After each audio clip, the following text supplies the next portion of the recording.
Hey guys, it's your girl Anisha, aka Geek XX Chic, and I'm back with another reaction to The Flash. This one is for episode 21, which was called Harry and the Harrisons. And yeah, it was an okay episode, and I know I kind of said that about the one before it, but I felt like this one, sadly, was a little bit more of a filler episode.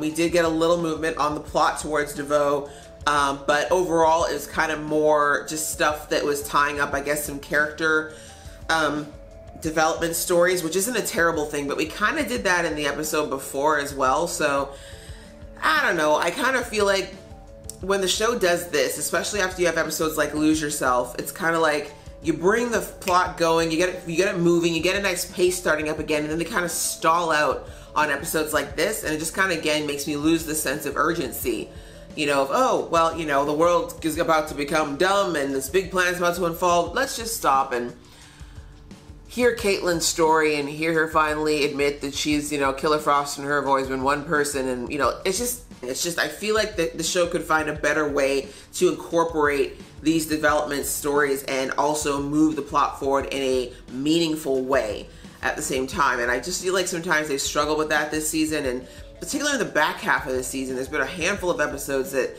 really, as I said before, just kind of make you lose the sense of urgency of what's going on. Everything that's going on in this season should really feel like there's a countdown going on. Like there's a clock that's constantly ticking that, you know, we gotta get this done. We gotta stop this from happening. And just, we have this kind of these last two episodes where I personally feel like we've lost that. So anyway, that's kind of my only biggest gripe about it, but there was some really good moments. I kind of like that we saw some great stuff between Joe and Caitlin. I can't think of the last time I saw Joe and Caitlin spend time together. Caitlin's scenes have almost primarily been with either Cisco or Barry. We don't really see her with any other characters unless there's a love interest for her to be chasing after. So it's kind of nice to see her have that time with Joe. You know, Joe's the dad of the team. We all know that. He's really good at offering that fatherly advice and affection that the team members need at any given moment. And Caitlin kind of needs that. You know, we know that she hasn't really been in contact with her mother since last season. And we never even heard if she, like, about her father, if her father's ever been in the picture. So she doesn't really have anybody. You know, she's almost always putting her emotional eggs in the baskets of the relationships she gets into, and then those relationships fail, and then she's kind of back to being, you know, on her own. So it was still nice to see the little talks and hearing Joe kind of come to, you know, talk to her really about being honest about her feelings, being honest about her intentions, and also just being okay with sharing with the team. That's just something that Caitlin's always struggled with as a character. You know, and she's even said it, she's quite closed off, she's very private, and in order for her to kind of grow and be better in this team and to not let crazy stuff like what happened with the whole Killer Frost situation and with the whole thing when with Savitar even last season, is that she needs to open up and be okay with being honest and vulnerable to the team. Because if anything, I think Team Flash has proven that they're going to have Caitlin's back no matter what. And I really like that even in that moment where Caitlin was getting really catty with Iris about, you know, did you check all the things? Are you sure you looked everywhere? It would have been a very easy opportunity to have Iris, you know, kind of be like, well, what's your problem? Like, why are you getting on my back? And kind of start that cattiness that shows like to put between the female members of the cast. But I really like that Iris has been very, well, in that scene, I like that Iris just kind of let it go and was very patient with her. But even overall, we've seen Iris approach Caitlin several times throughout this season and really be checking in on her and asking about the whole Killer Frost situation.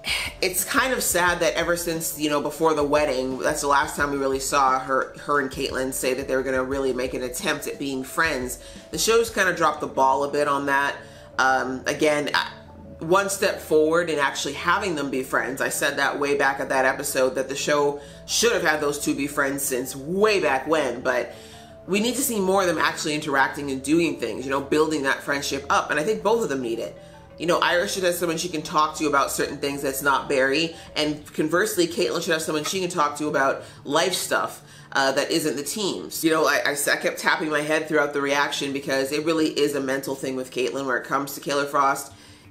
My assessment is that she compartmentalizes her and says she's a different person because Killer Frost exemplifies all the parts of Caitlin that she likes to keep suppressed and the parts of her that she doesn't really want to admit that she has, right? All of us can be snarky, all of us can be mean, all of us can be a little aggressive, all of us can be selfish at times. Like it's basically all the things that Caitlin would love to think she's not is basically personified in Killer Frost. And so I think that it was her coping mechanism of not wanting to accept that all of those things are an aspect of her, which is okay. That's all of us. We all have aspects to our personality. Some are good, some are not so good, but that makes the whole. Anyway, I'm glad that that storyline's kind of been put to rest finally. But the Joe stuff, I kind of like how Joe, I mean, because I think that the show has a hard time of figuring out how to put Joe into the show as much now, particularly now that most of the show is occurring. If you've noticed, the majority of this season has occurred in Star Labs. And it's kind of been that way all the seasons, it's true, but in previous seasons there was always a heavier focus, not a heavier, but heavier than it is now on like the West Home and even CCPD. But now with Barry not being at CCPD as a job, and with Iris not having another job, and with both of them not living in Joe's house anymore, Joe kind of doesn't really have a home base that isn't CCPD. So, or sorry, that isn't Star Labs. So it's kind of, I feel like the writers are kind of struggling to find a good way to make sure that Joe's integrated without making it seem unnatural. And I guess one of the good ways that they've done that is kind of having Joe be this guy bringing in a very, how would you call it? Kind of a realistic, real world viewpoint to things when you're dealing with a group of geniuses, right? What he reminds me of a lot is, if you ever saw that show Eureka from back in the early 2000s, there was, if you haven't, long story short, premise is there's this cop who moves into a town of geniuses and he ends up becoming their main security person. And at first everyone thinks that he's just too simple to understand any of the concepts that they deal with, but he just has this very down-to-earth, very worldly way of dealing and seeing things in a way that these higher thinkers just don't have the capacity to. And he actually ends up showing that he's smart and, like, you know, like Cecile said, in other ways. And so I kind of see Joe as like that character in Eureka. Like, he's surrounded by these people who are, you know, geniuses and have these superpowers, and he's kind of just this, you know, he's a beat cop, but he's smart. He's been around the world. He's got the, you know, the age, you know, he's got that age wisdom. But just to mention the fact that Joe is smart. He's a very good deductive thinker. He's very observant, and he is a very caring person. So he just kind of is able to show different, you know, angles to things that Team Flash often doesn't look at, because it's not a very intellectual way of looking at it. So I kind of like that. And yeah, it's kind of sad that I can't think of any other way for them to really integrate Joe more, but it's a big cast. I guess we can talk about the whole thing with the Harrisons. It was really such a small part of the episode as far as I was concerned. I mean, yeah, again, it's not new. We've seen Tom Cavanaugh play multiple versions of himself before on this show. We already know he's very good at these kind of character acting pieces, so nothing really changed there. It was, you know, good for a chuckle. It's fun to see him kind of have fun with these characters, but I don't really feel like we got anything. I actually kind of agree with Harry in that I don't know we really got anything out of all this outside of, again, filling up screen time and showing off Tom Cavanaugh's improv skills. But on the flip side, kind of with Cisco, I do like that Cisco is working so hard to like keep Harry happy. I think it's kind of a project for him to focus on now that he, you know, he's dealing with his breakup and has more time on his hands where that's concerned. But I don't know, there's not much to say about it. I feel like they didn't really offer anything as far as, like, yes, I suppose they tried to help Harrison's EQ rise, but I don't know, that there wasn't much that came out of that. They still don't know how to fix Harry, and those guys were not going to be the people to help Harry do that. But I guess it did help Harry to figure out that the reason they think DeVoe has not moved in the last little while is because Marliese left him. Whether or not that's true, we'll have to see. I personally am not of the mindset that DeVoe even feels love for her anymore. I think it's more a sense of control.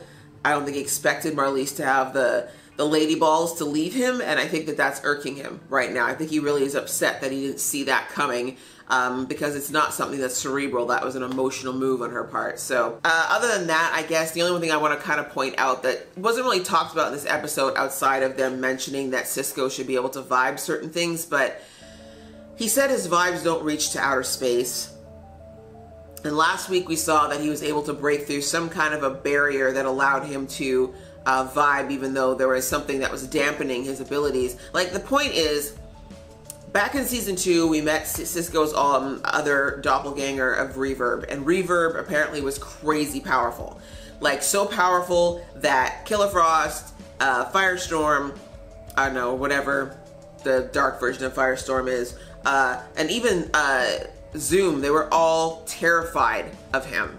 No one wanted to catch him while he was on guard. And also, if you remember, Reverb said something to Cisco like, you know, like I could like peel your skin from your body if that's what I wanted to do. Like, he basically alluded to the fact that his power was crazy high and that Cisco hadn't even begun to tap into his.